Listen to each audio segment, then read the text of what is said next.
Hi, everybody. Hi. I decided to go live tonight because I reached out to a reporter, breaking news reporter and editor for the Washington Post, who is based in Seoul, South Korea. And I'm sure you all read about this awful, awful story about how all these mostly young people were trampled at a Halloween sort of celebration in Seoul. I think it was the first one in 3 years since the pandemic. By the way, thank you all for all the get well wishes. I'm feeling much better tonight.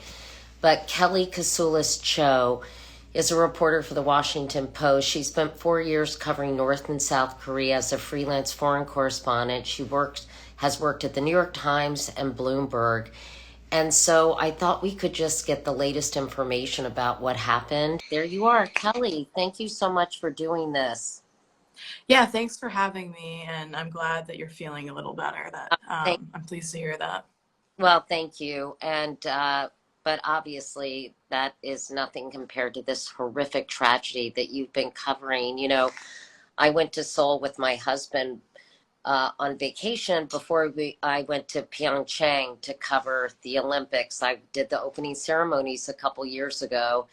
And when I heard this story, it was just so devastating because I know a lot of the victims are just kids in their 20s, and it's incredibly upsetting. They were all crushed, but you've been covering this, Kelly. So tell us what you've learned about the circumstances.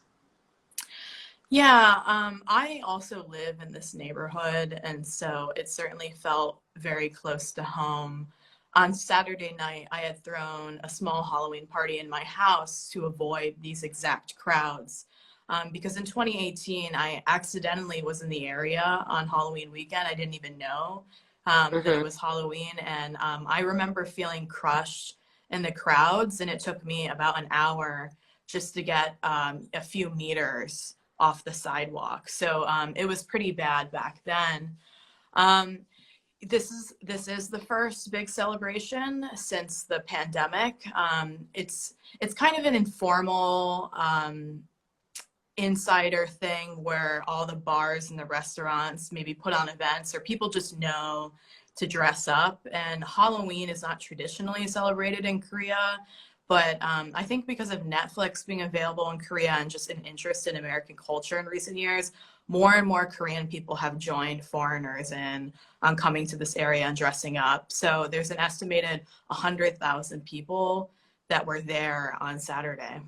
And Kelly, many, many more than had ever, from what I've read, had ever participated in this before, showed up, and they were going through this sort of, I guess it was a neighborhood, and I'm trying to think if I actually visited that neighborhood, but it's full of sort of bars and restaurants, and it sounds like it would have been potentially a really fun night and people excited to get together. And as you said, it hadn't happened for 3 years because of the pandemic.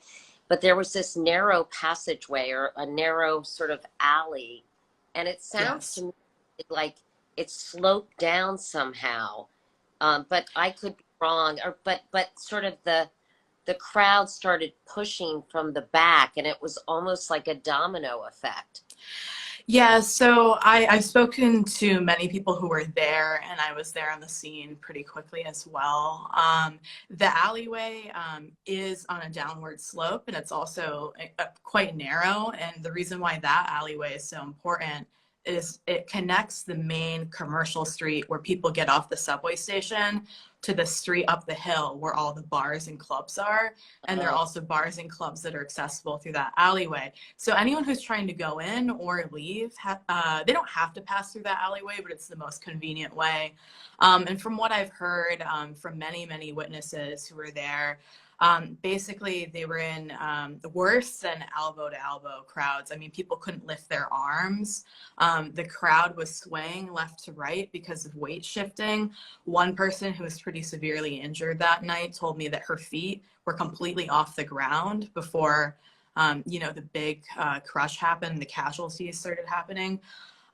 We don't know if there was a specific event that incited excitement or Mm. something like that. There have been rumors, but I haven't found anyone who has witnessed that firsthand, and the media has been very hesitant to report that because it's not quite confirmable.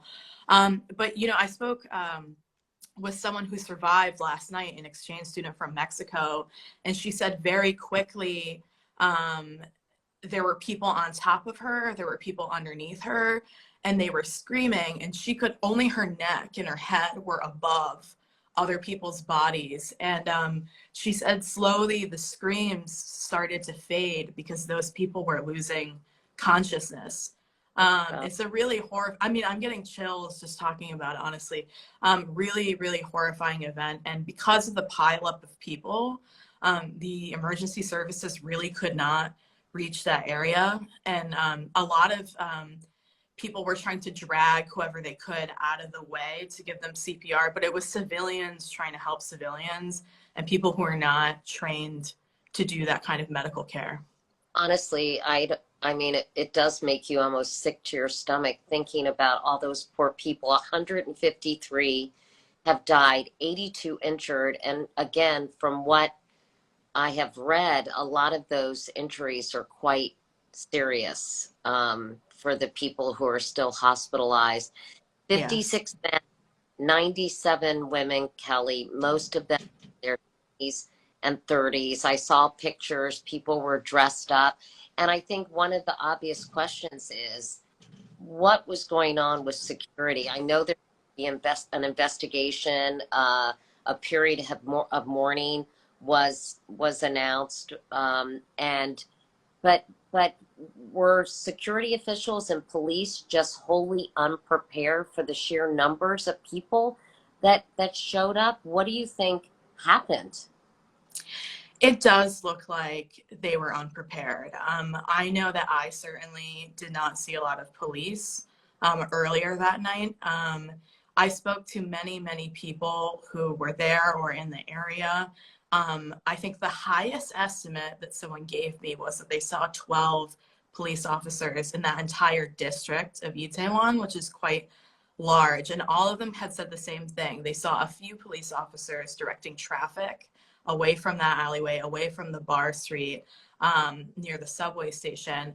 And the interior minister in South Korea admitted yesterday during a press conference that a lot of the police had been allocated to a different area, this area called Gwanghwamun, about 2.6 miles away, where there's a very good regal historical palace.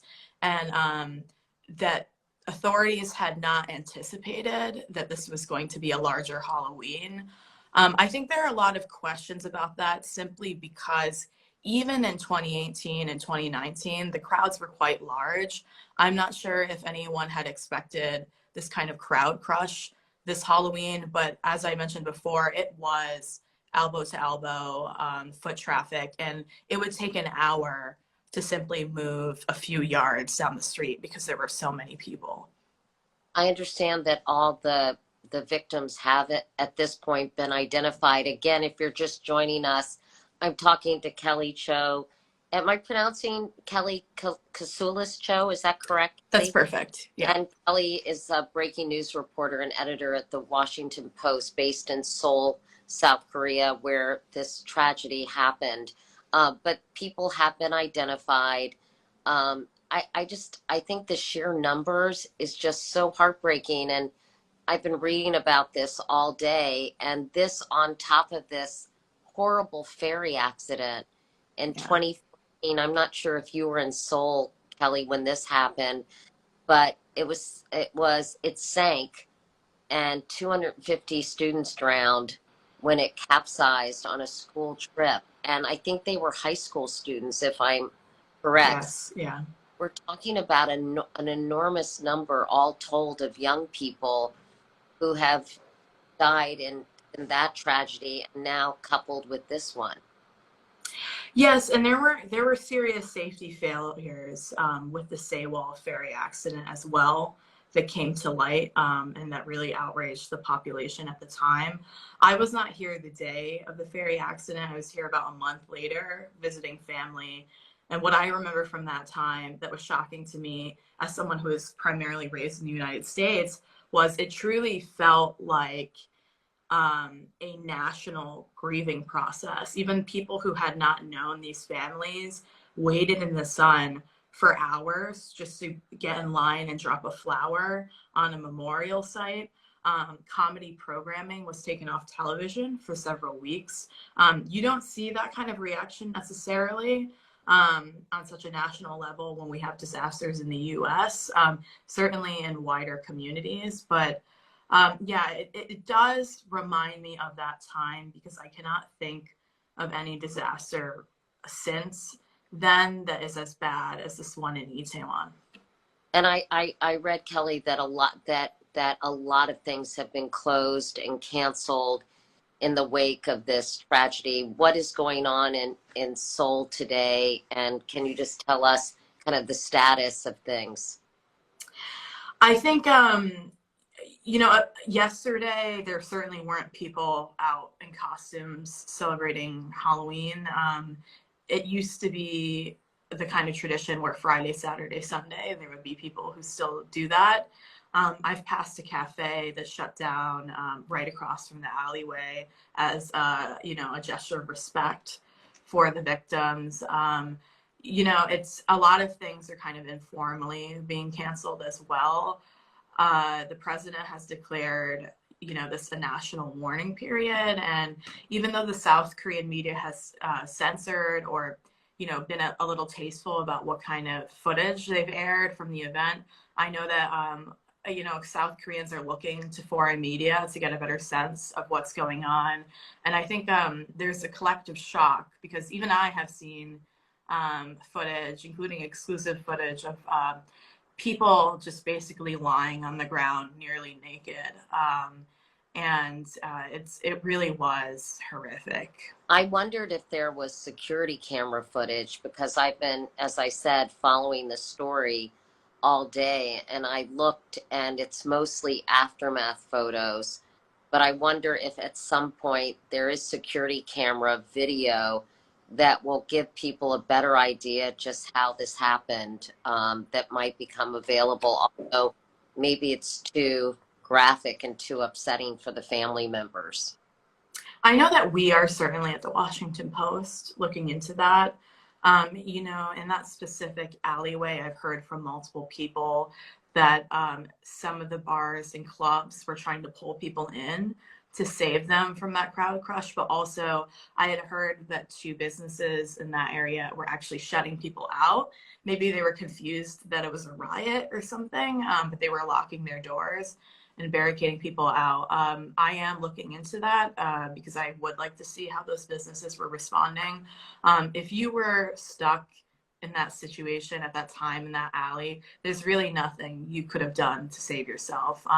Even the young woman I spoke with yesterday who got out of the hospital, her legs were purple and she basically suffered from a condition that is necrosis of muscle tissue from having her circulation cut off for so long, being crushed by people. And the only reason why she survived is because a South Korean man had managed to get up on a ledge and physically ripped her out of the crowd.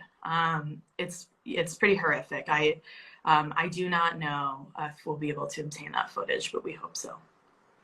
Someone's saying there's a fair amount of footage on Twitter. I haven't seen that in terms of people who are in that area. And someone asked why nearly naked. And I think basically people's clothes were ripped off from the crush and trying to move. And I saw, there were some people wearing, sort of nighttime outfits and, costumes and stuff that weren't big, that were just kind of. Yeah, there's actually, there's a lot of confusion about that. And a lot of people have asked me that as well. I think some of it was obviously that people might have been wearing costumes that don't cover as much. It wasn't particularly cold that night. But I spoke with an American doctor and some people who were trying to save people there. And they said that basically they had a process of pulling people's pants down to check for lacerations or serious injuries because obviously people's lower halves in particular might have been cut up or been bleeding. And then they would pull the shirt up as well. And if they wanted to mark that person as unsavable, already deceased, they would cover their face by Mm. pulling up the shirt and just move on. And unfortunately, in a disaster situation where you're trying to save as many people as possible, you don't have time to necessarily reclothe a person Right. after you've examined them. People were very respectful about covering faces, at least. There were also some foreigners, I understand. I don't know this, but I thought maybe there were two Americans or someone from Norway, I read. Um, Yes, yeah. can you give us a sense of sort of the crowd? It sounds like it was very, uh, for the most part, South Korean natives. I'm honestly surprised that there were not more foreigners. This neighborhood is known as a place where people of many cultures live. Mhm. And so, Itaewon Halloween, if anything, was started by the American soldiers, the expats, the immigrants, foreigners, people from Paris, Uzbekistan, Turkey. There's very strong presences in Itaewon, Nigeria. We have been able to confirm that 20 foreigners have passed. Some other media are reporting higher numbers. Two Americans, people from Norway, China, Iran, and other countries as well. Well, I really appreciate you just hopping on this Instagram, Kelly, to give us an update. I've been thinking about those poor young people and their grieving stunned family members all day long. I know they some makeshift memorials have popped up in the city, and I think Americans can become fixated on what's going on here in this country, but it's so important for us to understand sort of when a tragedy of this magnitude affects um, another country, and particularly a close country like South Korea. Kelly, I know it's morning there. You've got a lot of reporting to do, and thank you for your great work, and thank you for just spending a few minutes with us tonight. I really appreciate it. It's very nice to meet you.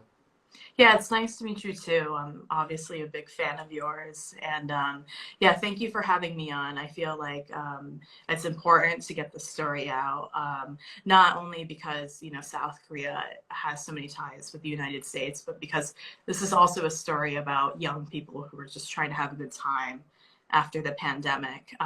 Restrictions were quite tight here until early 2022. And so to see something like this happen on a night that was meant to be a night of joy. It's actually very sad. Very sad, heartbreaking. Anyway, Kelly, thank you so much, and thanks everybody for joining us tonight. Have a good night, Thank everyone. you. Thanks. Okay, bye.